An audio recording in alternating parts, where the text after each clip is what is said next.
누군가에게 자랑스러운 존재가 된다는 것은 인생에서 참 중요한 일인 것 같습니다. 누군가의 자녀일 때는 부모에게 자랑스러운 자식이 되고 싶은 마음이 있죠. 그러다가 누군가의 부모가 되면 자녀에게 자랑스러운 부모가 되어야겠다는 일종의 사명감이 생기곤 합니다.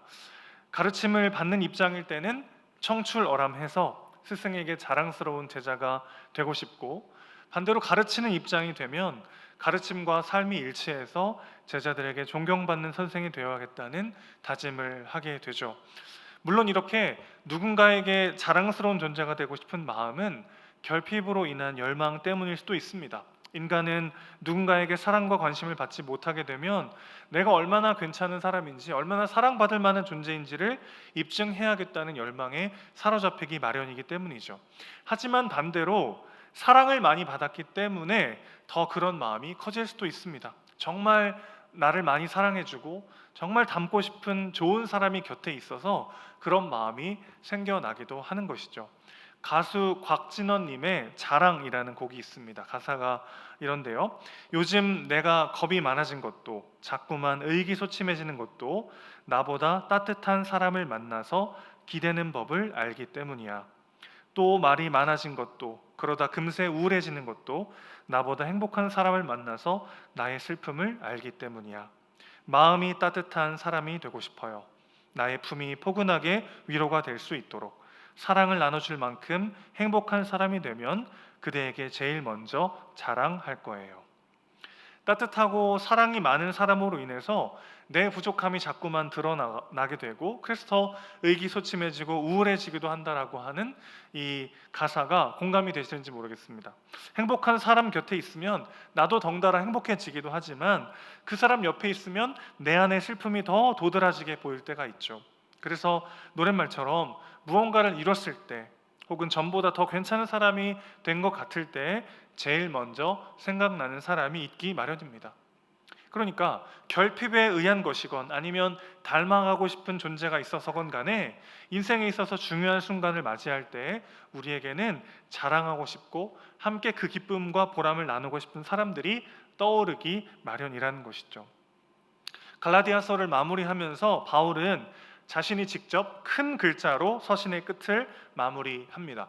당시 큰 글자로 쓴다는 건요, 지금도 강조하고 싶을 때 이 문서를 작성할 때 폰트를 더 크게 해서 쓰기도 하잖아요. 그러니까 중요하고 강조하고 싶은 것들이 있을 때 큰 글자로 쓰곤 했습니다.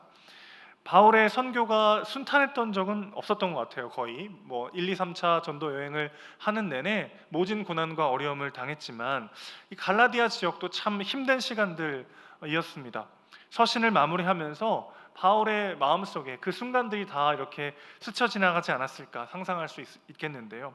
루스드라에서 돌을 맞아 죽었다가 살아났던 것도 생각이 났을 거고, 그럼에도 다시 일어나서 교회를 세우고 복음을 담대히 선포했던 일들도 기억이 났을 것입니다.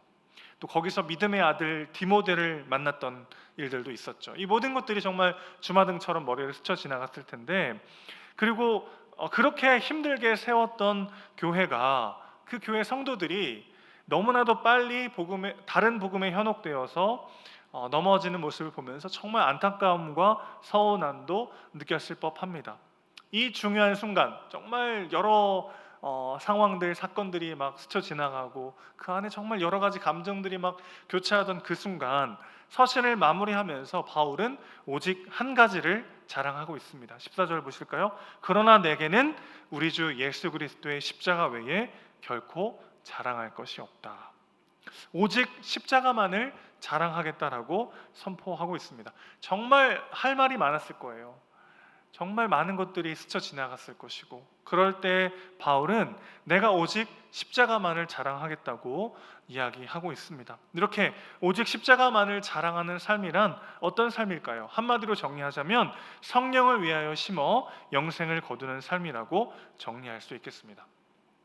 본문에서 바울은 심음과 거둠이라고 하는 농사의 비유를 들고 있어요. 왜 농사 이야기를 꺼내고 있을까요? 이 심음과 거둠이라는 단순한 원인과 결과의 인과관계만을 이야기하는 것이 아니라는 것을 집중할 필요가 있겠습니다. 농사는 일종의 과정이죠, 그렇죠? 씨를 뿌려 놓으면 저절로 그냥 열매를 맺히는 게 아니고 인내하며 기다림으로 돌보는 과정이 있어야 합니다. 마찬가지로 일종의 도덕적 영역에도 과정이 있음을 지금 말하고 있는 것이죠. 심음과 거둠이 과정이듯이 우리가 삶 속에서 어떤 믿음으로 살아낼 때 그 삶은 어떤 유기적 연결로서 삶의 열매를 가져온다는 것입니다. 육체를 위하여 심으면 썩어질 것을 거두게 된다라고 말하고 있는데, 이 썩어질 것은 부패한다, 괴사한다라는 의미를 가지고 있어요. 이렇게 예를 들어 볼 수 있겠습니다. 좋지 않은 음식을 먹고 막 과로하고 불규칙적인 생활을 지속하면 어떻게 돼요? 점점 건강이 무너지게 되죠. 일종의 건강의 부패가 일어납니다. 건강이 점점 썩어 없어져요. 도덕적 영역도 마찬가지죠. 인간관계에서 계속해서 거짓을 심으면 어떻게 됩니까? 타인과의 신뢰가 괴사되고 결국 외로움과 고립이라는 파괴적 결과를 거두게 되는 것이죠. 특별히 육체를 위하여 심는다라고 하는 것은 이 갈라디아서의 문맥에서는 은혜의 복음을 거부하고 스스로 자신의 의의를 획득하려는 시도를 의미합니다. 이것을 가지기만 하면, 이것을 이루면, 이런 인정을 받으면 내가 더 가치 있는 인생이 될 수 있고 더 안정적이고 행복한 삶을 살 수 있다고 여기는 것이 바로 육체를 위하여 심는 것이라고 할 수 있겠습니다. 그렇게 육체를 위한 심음은 무엇을 거두게 되죠? 일종의 노예 상태에 빠지게 되는 결과를 거두게 됩니다. 여러 가지 예를 들 수 있겠죠. 교회에서 설교를 들으실 때 정말 많이 들으셨겠지만 돈도 내 우상이 될 수 있겠고, 성공과 쾌락과 명예와 인정, 여러 가지가 될 수 있겠습니다만은 그 모든 것들이 사실은 나의 삶을 증명하기 위한, 나 스스로 정말 만족과 행복과 의미를 찾기 위한 도구가 되어버릴 때, 그것이 내가 추구하는 내 삶의 도구이자 목적이 되어버릴 때 그것의 노예가 되어서 점점 그것들을 더 갈구하지만 더 큰 목마름을 경험하게 되더라는 거죠. 여러분, 우리는 내가 느끼는 감정과 내 말과 행동이 무엇을 심어서 맺게 된 결과 열매인지를 돌아보아야만 합니다.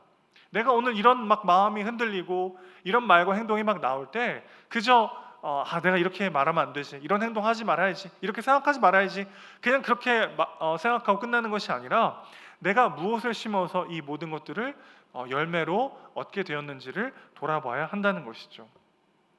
그래서 성령을 위하여 심는 자를 바울은 오늘 본문에서 이렇게 마무리합니다. 17절에 보시면 내가 내 몸에 예수의 흔적을 지니고 있다. 바울의 삶과 갈라디아서의 문맥을 보면 여기서 말하는 예수의 흔적은 그리스도를 위하여 받는 고난을 의미한다고 말할 수 있겠습니다. 우리가 성령으로 살면 진정한 기쁨과 만족과 자유와 의미를 만끽할 수 있는데 그 과정은 어떻다는 거죠? 고난과 어려움을 겪게 되더라는 것이죠. 그러니 성령을 위하여 심는 자가 되기 위해서는 반드시 믿음이 필요합니다. 이 중간에 고난과 어려움의 과정들을 버티고 견디고 이겨낼 믿음이 우리에게 필요한 것이죠. 세 가지 정도로 정리해 볼 수 있을 것 같아요. 첫 번째는 때가 되면 반드시 거둘 것이라는 믿음이 우리 안에 있어야 합니다. 7절 말씀 보실까요? 하나님은 조롱받지 않으십니다. 하나님은 업신여김을 받지 않으신다라고 기록하고 있어요. 이게 무슨 뜻일까요? 8절 말씀 보실까요? 자기의 육체를 위하여 심는 자는 육체로부터 썩어질 것을 거두고 성령을 위하여 심는 자는 성령으로부터 영생을 거두리라. 자, 그러니까 육체로 심고 나서 영생을 거둘 수 있을 것처럼 하나님의 정의를 조롱할 수 없다는 것이죠. 인간은 나 스스로를 속일 수 있습니다. 남도 속일 수 있어요. 그러나 하나님은 속지 않으시죠. 우리가 정말 육체를 위한 것을 심을 때 그것으로부터 영원한 만족과 기쁨과 생명을 얻을 수가 결코 없다는 것이죠. 그러니 우리가 의를 행하고 성령을 위하여 무언가를 심을 때 구절에서 말하는 것처럼 낙심하지 말아야 합니다. 지금 당장은 고난받을 수 있어요. 사도 바울이 복음을 품고 선교 여행을 떠났을 때 그로 인하여 정말 많은 열매들이 맺혀지기도 했어요. 정말 회심하고 복음을 경험하고 그들이 돌아와서 하나님의 자녀가 되는 것을 많이 맛봤습니다. 그러나 그 과정 가운데는 모진 고난이 있었죠. 숱한 매맞음과 죽음의 위기와 파선의 위기, 여러 어려움들이 그의 삶을 가득 채웠었습니다. 그런데 그는 낙심하지 않았어요. 그는 포기하지 않았습니다. 왜 그렇습니까? 바울이 해야 될 것은 그 복음을 전하는 일이었죠. 그 결과는 누구에게 달려 있습니까? 하나님의 문제라는 것이죠. 낙심하지 말라라는 것은 피로하다, 지치다라는 뜻이에요. 여러분, 언제 막 지치고 낙심이 될까요? 과로를 하면 지치죠, 물론 육체적으로. 정말 정신적인 일종의 탈진은 언제 오게 됩니까? 내가 기대했던 시간 안에 무언가가 이루어지지 않을 때 우리는 지쳐 쓰러지게 되죠. 그러니까 여기 구절에서 낙심하지 말라, 포기하지 않으면 때가 이름에 거두리라 라고 말하는 건 뭐냐면, 하나님의 때가 있고 그 때가 되면 반드시 거둘 거라는 믿음이 있을 때, 오늘 우리는 결과와 상관없이 힘써 의를 심고 성령으로 말미암아 살아가는 삶을 살 수 있게 되더라는 것이죠. 그러니 우리가 해야 될 일은 결과를 바라보고 일희일비하는 것이 아니라 다시 일어서는 것을 멈추지 않는 것입니다. 우리 쓰러지고 넘어질 때가 있어요. 복음을 깊이 경험할수록 내가 이거밖에 안 되는 사람인가? 여전히 내 삶 속에 이런 변화밖에 없나? 또 실패하고 넘어지는 나 자신을 볼 때 정말 낙심이 될 때가 있습니다. 또 내가 열심히 내 시간과 정성과 마음과 물질을 쏟아 부었는데 결과가 시원찮을 때가 있잖아요. 오히려 막 나를 원망하는 상황에 빠지게 되고요. 그럴 때 우리는 낙심하게 되죠. 그러나 그 낙심의 뿌리에는 어떤 것이 있다는 거예요? 내가 정한 때 안에 어떤 결과가 일어나야 될 것 같은 나만의 열망이 숨겨 있다는 것입니다. 그런데 그 때는 누구만 알 수 있죠? 하나님만 아신다는 거죠. 바울의 이 삶을 돌아볼 때 참 감정이입이 될 때가 많아요. 저도 목사니까 복음을 전하고 어떤 성도를 양육할 때 막 그 사람이 변화되고 하나님을 영접하고 막 하나님의 사람으로 자라나는 것을 보면 막 되게 뿌듯하고 너무 감격스럽습니다. 그런데 때로는 막 열심히 양육하고 사랑하고 섬기고 했는데 변화되지 않는 사람들을 보면서 낙심할 때가 있더라는 거죠. 그런데 바울을 보세요. 정말 자신의 모든 마음과 시간과 물질과 정성과 생명을 다 쏟아서 사랑하고 섬겼는데 그들이 바울의 사도성을 거부하고 의심하고 바울을 비난하고 바울에게 고마워하지 않고 얼마나 낙심이 됐을까요? 얼마나 상처받았을까요? 무엇이 바울을 지켜냈을까요? 사실은 저 같으면 1차 선교여행 끝나고 난 다음에 다시는 선교 가고 싶지 않았을 것 같아요. 그런데 무엇이 바울의 삶을 끝까지 복음을 전파하는 삶으로 남아있게 했을까요? 바로 이 믿음이라는 거죠. 때가 되면 반드시 이룰 것이다. 어떤 때요? 내가 정한 때 말고, 내가 원하는 때와 내가 원하는 방법 말고 하나님의 때에 하나님의 방법으로 반드시 거둘 것이다. 바울이 이런 고백을 했죠. 나는 씨를 뿌리고 아볼로는 물을 주었을 때 열매 맺게 하시는 분 오직 하나님이시다. 이 고백이 우리 안에 있어야 합니다. 그래야 내 눈앞의 결과와 상관없이 좌로나 우로나 흔들리지 않고 우리는 담대하게 나아갈 수 있게 되는 것이죠. 여러분, 사랑을 심고 섬김을 심고 희생을 심다가 돌아오는 것이라고는 오해와 조롱과 핍박과 거짓일 때 우리는 지치고 낙심할 때가 있죠. 그러나 낙심하지 말라고 오늘 말씀은 이야기합니다. 때가 되면 반드시 거둘 것입니다. 여러분의 헌신과 사랑, 오늘 내가 의의 열매를 심는 바로 그 모든 몸부림을 하나님은 사용하고 계십니다. 하나님의 때에 하나님의 방법으로 반드시 거두게 될 것임을 믿고 담대히 오늘 하루를 살아내는 우리 모두가 되길 소망합니다. 그렇기 때문에 인내라고 하는 것은 우리의 성격의 문제라기보다는 하나님의 때와 방법에 대한 신뢰에서 나오는 품성이라고 할 수 있겠어요. 하나님은 선을 행하는 사람들이 반드시입니다. 의의 열매와 유익을 보게 하신다고 약속하셨습니다. 이것을 믿을 때 우리는 오늘 다시 일어나서 저벅저벅 믿음의 길을 걸어갈 수 있게 되는 것이죠. 두 번째는요, 성령을 위하여 심는 자가 되기 위해 필요한 믿음은 내가 하나님의 자녀요 예수의 가족으로 부름받았다라는 사실입니다. 이것을 믿을 때 우리는 지치지 않고 계속해서 나아갈 수 있는 것이죠. 10절 말씀 보실까요? 모든 이에게 착한 일을 하되 더욱 믿음의 가정들에게 하라, 이렇게 이야기하고 있습니다. 믿는 자들에게라고 하지 않고 믿음의 가정들이라는 표현을 썼어요. 무슨 말입니까? 모든 그리스도인이 한 가족임을 보여주는 아주 중요한 표현입니다. 여러분, 우리가 한 가족이 되었어요. 지금 영상으로 시청하시는 분들은 가족들이랑 같이 보시는 분들이 많이 계실 텐데, 그런 혈연으로 묶여진 가족 말고요, 그리스도의 사랑 안에, 그 복음의 보혈의 피 안에서 우리는 예수의 가족으로 부름받았습니다. 우리가 하나님의 자녀요, 그분의 가족이 되었다라고 하는 이 변하지 않는 진리를 아는 것에서 나오는 기쁨의 순종이 우리를 끊임없이, 결과와 상관없이 성령을 위하여 심는 자로 살아가게 하는 것이죠. 이미 우리를 예수의 가족으로 부르셨습니다. 그러니 우리는 내가 어떤 존재임을 자랑하거나 증명하기 위한 삶이 아니라 예수의 가족으로서의 정체성이 주는 사명을 감당하기 위해서 사는 사람들인 것이죠. 그래서 그 결과는 어떻습니까? 내가 사랑을 줬던 사람들이 막 변화하고 하나님을 경험할 때 그 감격이 있죠. 또 내가 속한 가정과 공동체와 도시가 더 살기 좋은 곳으로 변화될 때 오는 하나님 나라의 가치대로 살아갈 때 그 모든 것들의 변화가 주는 기쁨이 또 있죠. 또 나 자신의 성품의 변화가 있습니다. 살리러 갔다가 내가 살아나는 영광과 은혜를 우리가 경험하게 되는 거죠. 이 모든 것들이 사실은 무엇으로부터 옵니까? 나의 핵심 정체성이 내가 하나님의 자녀로, 하나님의 동역자로, 그분의 사명자로, 그분의 가족으로 내가 여기 있다라는 정체성 위에 있는 것이죠. 그 믿음이야말로 우리를 다시 한번 일어서서 나아가게 할 수 있더라는 것입니다. 여러분, 오늘 어떤 정체성을 가지고 여러분의 삶을 살아내고 계십니까? 우리는 예수의 가족이 되었습니다. 하나님의 자녀요, 하나님 나라의 상속자요, 그분의 동역자로 오늘 하루를 살아가고 있습니다. 내가 속한 가정과 공동체와 도시가 하나님 나라의 가치로 변화되는 일을 위하여 저와 여러분을 부르셨습니다. 일손이 딸려서 부른 게 아니고, 도와줄 사람이 필요해서 우리를 부른 게 아니라, 그 사명을 감당할 때 살리러 갔다가 내가 살아나는 영광을 맛보도록 하기 위해서 하나님이 우리를 부르셨다는 것이죠. 오늘도 당장의 결과와 상관없이 성령을 위하여 심는 자가 되기 위해서는 이 믿음이 필요합니다.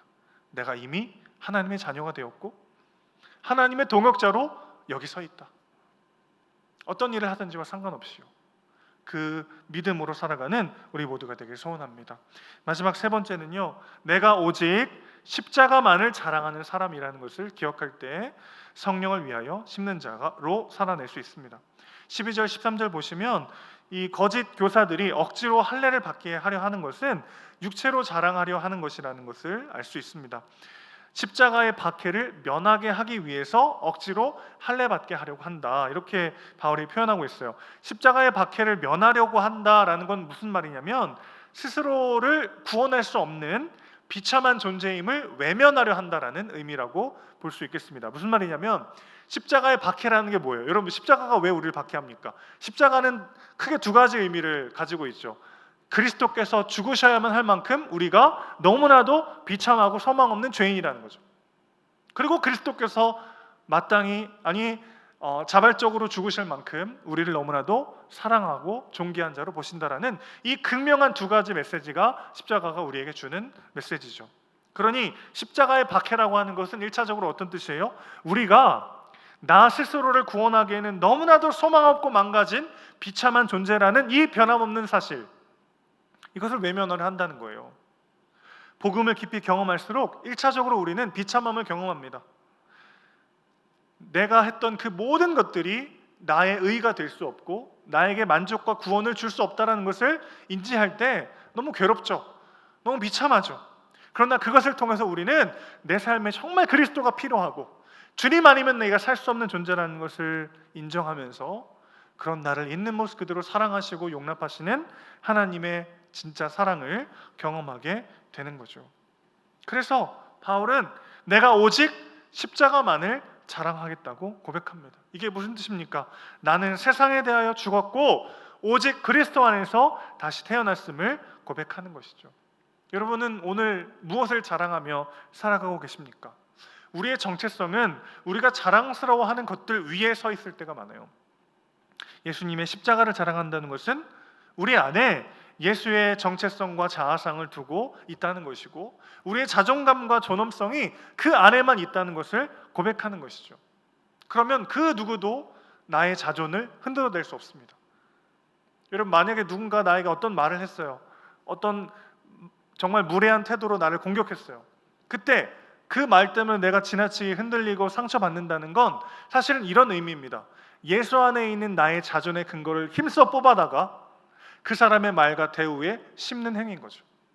그럴 때에만 사실은 그리스도께서 나를 얼마나 존귀하고 가치 있는 존재로 보시는지는 전혀 상관하지 않고 그 사람의 말과 행동 하나에 내 모든 전부를 맡기게 되어 상처받게 되더라는 것이죠. 그러니 내가 오직 예수와 함께 죽고 예수와 함께 살았다는 건 어떤 뜻이에요? 다른 그 어떤 것에서도 내 존재의 근본이요 자존의 근거를 두지 않겠다라는 바울의 선언인 것이죠.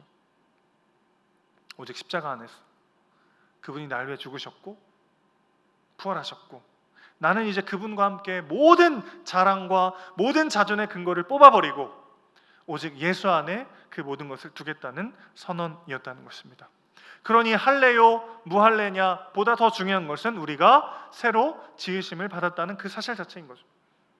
할례를 받았냐, 할례 받지 않고도 살 수 있냐, 그 논쟁보다 더 중요한 것은 우리 모두가 그리스도로 인하여 새로 지으심을 받은 존재라는 것입니다. 그래서 바울은 마지막에 예수의 흔적에 대해서 이야기하고 있어요. 나를 더 이상 괴롭게 하지 말라, 내 안에 예수의 흔적이 있다, 이렇게 선포하고 있습니다. 바울을 괴롭혔다는 건 어떤 뜻이죠? 계속해서 바울의 사도성을 의심했던 갈라디아 성도들에게 호소하고 있습니다. 중요한 건 바울이 지금 내가 너희들한테 어떻게 했는데 이렇게 호소하지 않았다는 거예요. 내가 너희들을 얼마나 사랑했니? 정말 피값으로 죽음으로 세운 교회가 갈라디아 교회인데 어떻게 너희가 나한테 이럴 수 있냐, 이렇게 따지지 않았어요. 또 내 스펙을 한번 생각해봐라. 나 가말리아의 문화생이다. 나 바리새인 중에 바리새인이다. 내 스펙을 한번 생각해봐라. 내가 거짓 교사들보다 못한 게 뭐냐, 이렇게 호소하지 않았어요. 그는 나는 예수의 낙인이 찍힌 사람이다, 이렇게 고백하고 있습니다. 이 흔적이란 굉장히 고상한 용어로 번역됐지만 사실 이 스티그마라는 이 단어는 짐승들에게 주인이 이거 내 거다 하고 지지는 거죠. 한마디로 낙인을 찍는 거죠. 바울이 뭐라고 지금 표현하고 있는 거예요? 나는 그리스도의 노예입니다. 내 안에 그리스도의 낙인이 찍혔습니다. 그는 자신의 성실함과 탁월함과 자신의 의를 자랑한 게 아니라 예수님을 위해서 당했던 고문과 투옥과 매맞음 때문에 생긴 상처, 그것을 지금 오직 이것이 나를 말해주는 유일한 것이라고 이야기하고 있는 것이죠. 헛된 인기와 부유함이 아니라 고난과 약함의 표식을 진짜 나를 말해주는 무언가로 드러내고 있더라는 것입니다. 우리 안에 예수의 흔적이 어디에 있는지 돌아보는 이 밤 되길 소원합니다. 오직 한 가지만을 자랑하는, 십자가만을 자랑하는 삶을 산다고 하면서도 저부터가 예수로 인한 고난을 기뻐하고 그것이 내 인생의 자랑이고 그렇게 십자가만을 자랑하는 삶보다는 당장 내가 어떤 일을 했을 때 좋은 결과가 있으면 좋겠고 더 많은 칭찬과 자랑할 수 있는 삶을 살아가기 위한 삶의 몸부림이 제 안에 있을 때가 있음을 고백합니다. 그것들 오늘 이 밤에 다시 한번 십자가 앞에 못 박고 다시 오직 예수 그리스도만을 자랑하고 오직 십자가만을 자랑하는 우리의 삶이 되시기를 주님의 이름으로 축원합니다.